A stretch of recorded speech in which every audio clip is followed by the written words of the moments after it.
नमस्कार दोस्तों, मैं ज्योतिष आचार्य वासुदेव मिश्रा आपका अपने चैनल सत्य की खोज में हार्दिक अभिनंदन करता हूं।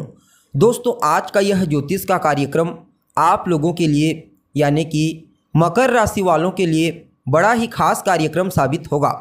आज हम चर्चा करेंगे ग्रहों के सम्राट सूर्य के राशि परिवर्तन प्रभाव के बारे में। जी हाँ, भुवन भास्कर सूर्य 14 मई 2024 की शाम 6:05 पर अपनी वर्तमान उच्च राशि अग्नि तत्वीय राशि मेष राशि को छोड़कर दैत्य गुरु शुक्र की साधारण भूमि तत्वीय राशि वृषभ राशि में प्रवेश कर चुके हैं, जहां कि वो 15 जून 2024 की शाम तक गोचर करेंगे। इसके पश्चात पुनः मिथुन राशि में प्रवेश कर जाएंगे। तो ऐसे में बड़े विस्तार के साथ जानने का प्रयास करेंगे कि भुवन भास्कर सूर्य वृषभ राशि में गोचर करते हुए किस प्रकार से आपको प्रभावित करेंगे। इस गोचर काल के दरमियान किन किन क्षेत्रों में आपको विशेष तौर पर सफलता की प्राप्ति होगी, तो वहीं कौन कौन सी सावधानी आपको बरतने की आवश्यकता है। साथ ही साथ सम्राट सूर्य के इस राशि परिवर्तन प्रभाव को और ज़्यादा बेहतर परिणाम प्रदायक बनाने के लिए क्या उपाय आपको करना चाहिए, सभी बातें आपको विस्तार के साथ बताएंगे। इसलिए कार्यक्रम को अंत तक देखिए। और अगर आप अपनी जन्म कुंडली पर हमसे परामर्श लेना चाहते हैं तो डिस्क्रिप्शन बॉक्स और वीडियो के अंदर आपको हमारा कॉन्टैक्ट नंबर मिल जाएगा, जहां से आप या तो व्हाट्सएप के माध्यम से या फिर डायरेक्ट फ़ोन कॉल के थ्रू अपॉइंटमेंट लेकर अपनी जन्म कुंडली का विस्तार पूर्वक अध्ययन करवा सकते हैं। जी हाँ, तो दोस्तों, सूर्य कौन है? सूर्य तो मान सम्मान, पद प्रतिष्ठा, सफलता, ऊंचाई, सरकारी नौकरी और कहीं न कहीं आत्मविश्वास के प्रतिनिधित्व करता ग्रह है सूर्य। अपने इन्हीं कारकत्वों के चलते हमारे जीवन के विभिन्न पहलुओं को नियंत्रित करते हैं। जब जन्म कुंडली में सूर्य बली हो तो फिर जातक को उसके जीवन काल में हर कार्य में सफलता मिलती है। मान सम्मान, पद प्रतिष्ठा, प्रसिद्धि और वर्चस्व से युक्त जातक अपने जीवन को सुखमय तरीका से व्यतीत करता है। सरकारी क्षेत्र से विशेष लाभ मिलता है, चाहे नौकरी के क्षेत्र में हो या फिर व्यापार के क्षेत्र में। हर जगह ऐसे जातकों को उत्तरोत्तर सफलता की प्राप्ति होती है। पिता का पूर्ण सहयोग मिलता है, उनके साथ तालमेल ठीक होते हैं।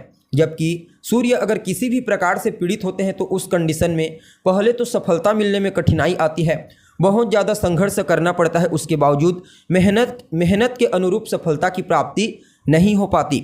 मान सम्मान में कमी आती है, पिता के साथ तालमेल में कमी आती है, नेत्रजन्य पीड़ा, हड्डियों से संबंधित तकलीफ और सरकार से नुकसान होता है।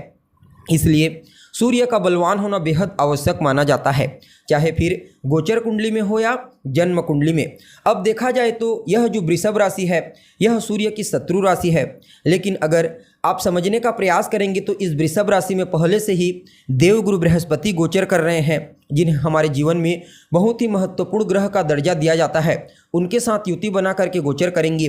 अतः सम्राट सूर्य के इस गोचर को आपके लिए बड़ा ही अद्भुत और श्रेष्ठ परिणाम प्रदायक कहा जा सकता है।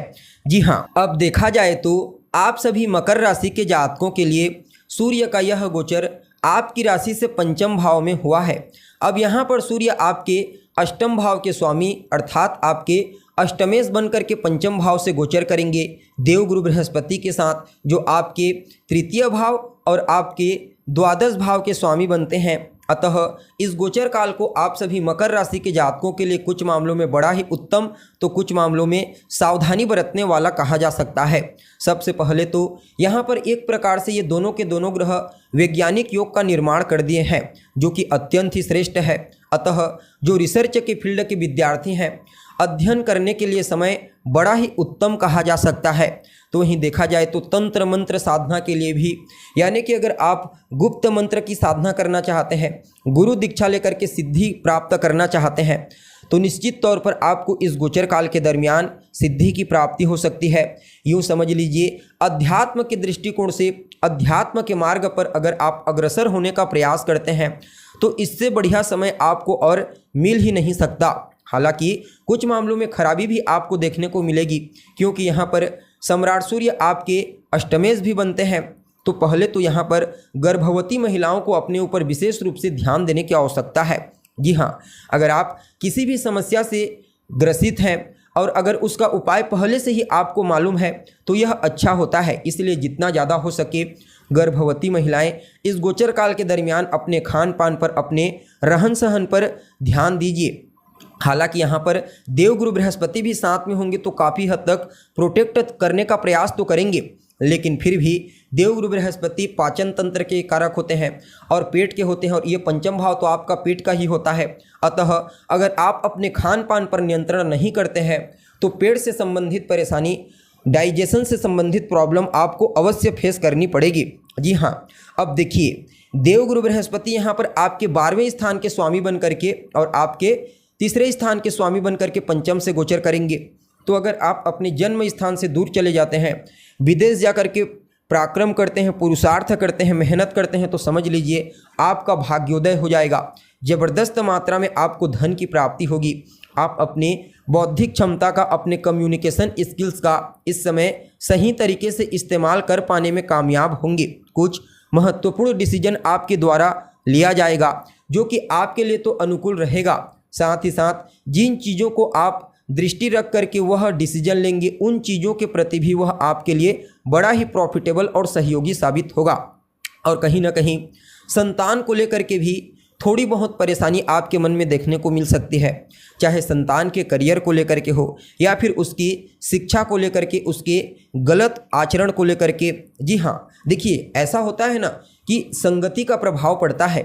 तो यहाँ पर आपकी संतान की जो संगति है, जिन लोगों के साथ उसका उठना बैठना, जिन लोगों के साथ उसका रहना है, अगर वो दुष्प्रभाव के हुए, दूषित हुए, तो निश्चित तौर पर उनका प्रभाव आपकी संतान के ऊपर आएगा, जिसके चलते आप परेशान होंगे। इसलिए जितना ज़्यादा हो सके अपनी संतान के ऊपर भी थोड़ा आपको ध्यान देने की आवश्यकता है।